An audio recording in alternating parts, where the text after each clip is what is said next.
unanimité wala consensus mën na am moom la ñaan mais consensus aussi tekkiwul ni ñëpp a ci ànd.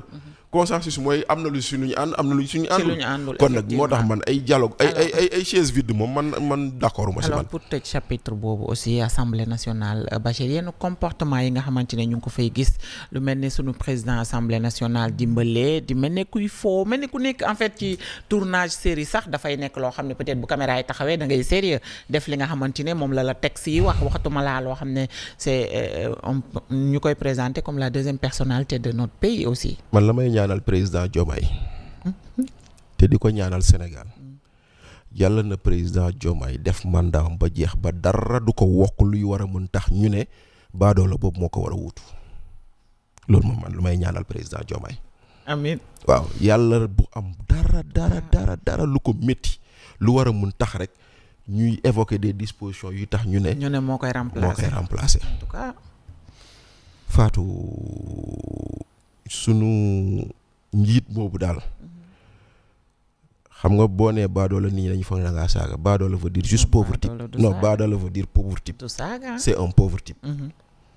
On a un pauvre type comme président de l'Assemblée nationale moo waral ñàkk xam place am ñàkk xam dayoo place bu mu toog ñàkk xam ñan ñoo toogoon avant moom ci place boobu moo waral mu toog foofu noonu mel ni quelqu'un qui est dans un zoo en train de jouer. En tout cas parce que loolu yëfu golo dëgg boo xam ne amul loolu te nag c'est à l'image de cette assemblée de façon générale ndaxte saaga yeeg xaste yi te pour si ñi nga xam ne dañoo woote woon assemblée de rupture du yoon. beneen bi tamit Fatou dinaa ko wax fii dégg naa Baara Ndiaye ñëw taxawaat foofu waxaat ay kàddu yu ñagas teg ko ci président de la République mais nag foofu nag man j'interpelle le ministre de l'Intérieur Bamba Cissé. C'est la deuxième fois mu ñëw assemblée toog ñiy wax président naka su dul noonu te tontuwul. tu trouves que moo war a tontu. ah mais bien sûr Fatou yow Sen TV ngay liggéeyee. nga toog bërëb boo xam ne dañuy saaga waa Sen TV boo noppee ça veut dire que tu es complice. dañ may saaga waale ku saaga Sen TV saaga waale man. kon nag jeex na. kon nag yow tu es le président de la République Bamba Cissé sa ndawal la. sa ministre la. yaa ko fal ci sa décret mu toog fu ñu lay xas mu toog noppi kon Bamba damay jàpp ni Bamba Cissé complice la wala moom moo saaga Diomaye ndaxte première fois defoon na ko on peut dire grawul mais deuxième fois def na ko taxul benn yoon mu ngi koy bëgg a tàmm et c'est toujours devant Bamba Cissé. Oui, on a vu sax une députée moo ko attaqué. voilà mais pourquoi forcément dañu war a ñëw taxaw ci pupitre bi loolu day tax tamit si waxtaan bi ñu doon wax sànq noonu si dialogue bi ñu xool comment réformer encore le règlement intérieur de l'Assemblée parce que bu Baara Ndiaye ñemee taxaw ci pupitre do wax lu ko neex c'est parce que il sait qu'il jouit d'une immunité et d'une irresponsabilité au moment où il parle. Est-ce que léegi war nañ may député mu toog wax lu ko neex ci foofu noonu mu taxaw. non loolu moom laaj na réforme te man ma toog fii bu ma waxee ñu ne ma lu nga wax ñu woo la. dëgg la. léegi en quoi est-ce que le député dafa war a taxaw saaga nit. ci assemblée li mu wax boo ko waxoon léegi ñu ne la offense au chef de l'État. Même si lui il a offensé le chef de l'État on ne peut pas le poursuivre parce que nee nañ député bu taxawee di wax kenn du ko wax dara. kon loolu war na bokk ci lu ñu war a xoolaat. moo tax ma jàpp ni ay boycott jaru ko mais dama ne Bamba Cissé moo war a taxaw am fulla tontu à la place du président te defu ko et c'est malheureux. En tout cas et le président aussi Bachir dañ koy interpeller de si directement moom tamit. parce que moom tamit chaque jour mi ngi. mais bien sûr pourquoi il ne réagit jamais. pourquoi muy toog nangu nit ñi di ko wax yenn yi. voilà c'est ça. pourquoi muy nangu tak nit ñi di ko wax yenn wax yi nii comme ça à n'en plus finir ak yooyu moom tamit nag dañu war a xoolaat.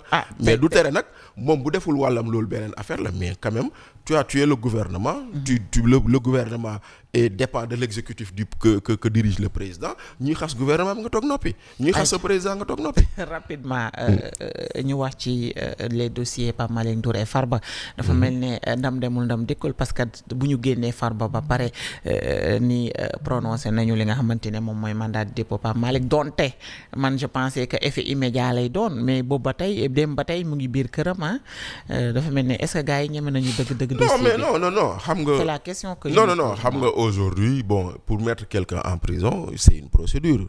Il y a quelqu'un qui doit exécuter cela. Maintenant, aujourd'hui, normalement, Cour suprême, décision bi dafa war a egg ba ci pôle judiciaire.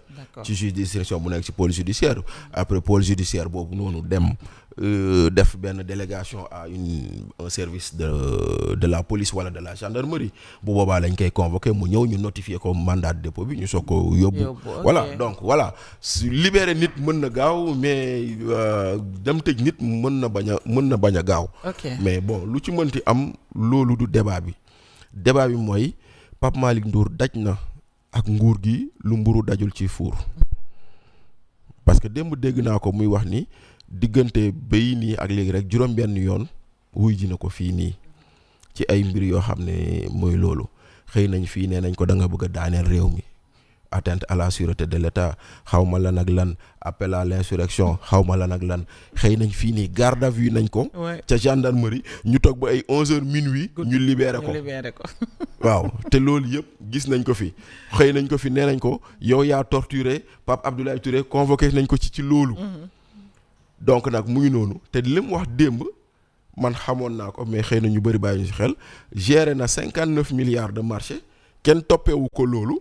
ci marché yi nga xam ne moom géré wu ko fekkewul bañ koy joxe. ci loolu lañ koy toppee. doy na waar.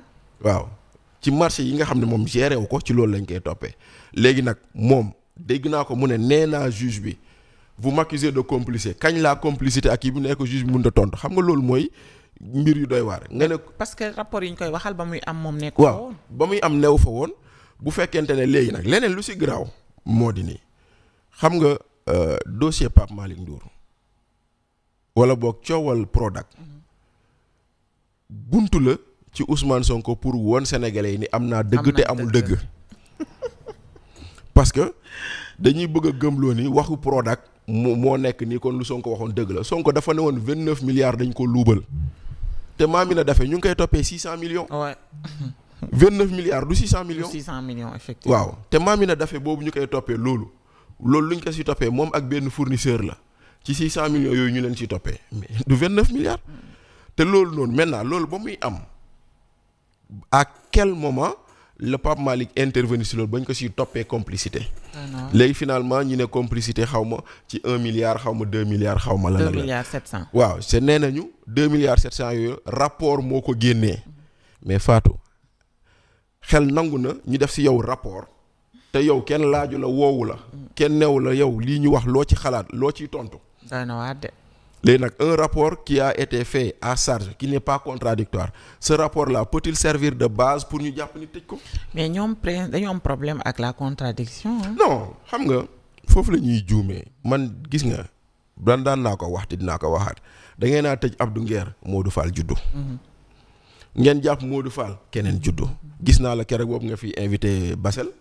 Punch ak yooyu noonu donc boo leen tëj boo yaakaaree ni Bachir Fofana la nañ ko tëj rek boo ko tëjee gis ko gën a wex Bachir gën a wexaat mooy loolu jàpp ngeen Pape Malick Ndour jàpp ni moom mënul dem waa APR am na ñeneen temps yi ni yaa ngi dégg ñuy tudd Yaya Sy Yaya Sy xale boobu tamit moom tamit dafa ñëw muy noonu keroog invité naa ko fii voilà muy noonu kon nag léegi loolu mooy li nga xam ne lii bu fekkente ne contradiction da leen déranger ils vont souffrir parce que la contradiction existera toujours Pape Malick Ndour nga tëj ko du tere APR mu ngi dox te ñu war a wax ñu ngi wax ndaxte tey jii nii comme seen corps cellule des cadres APR boobu noonu ñu ngi def seen ay communiqué démb rek def nañ communiqué ñoom seen biir ñu ngi préparé ma wax la benn semaine passée rek ñoom cellule des cadres boobu noonu dajale seen ay nit former leen defal leen kii renforcement de capacité pour nu ñuy demee ci débat yi. ñu ngi préparé wu kon ñoom ñu ngi préparé wu bu baax kon